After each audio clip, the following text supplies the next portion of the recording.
parents. Number 3, discover your unique road. Nasa pamilya ka, ang narinig mo lagi, ito yung negosyo ng pamilya, plano ng pamilya, sunod ka lang. Usually, parents will encourage you to get the safe route na makakakuha ka ng maayos na sahod. Minsan, yung unique road ni God, hindi nakikita ng parents yun.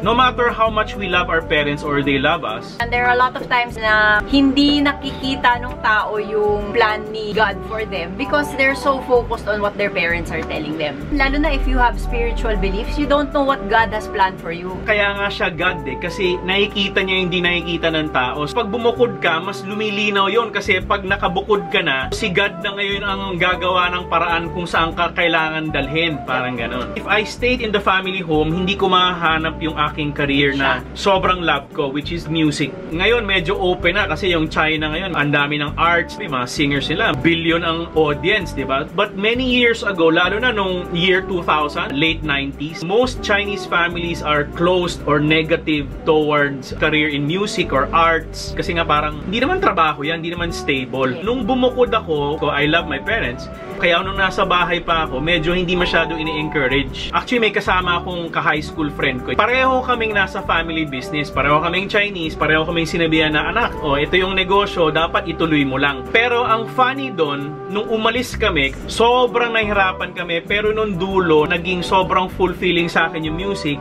Yung sa friend ko naman si Mike, sobrang naging fulfilling sa kanya yung golf. Yung golf instructor yun.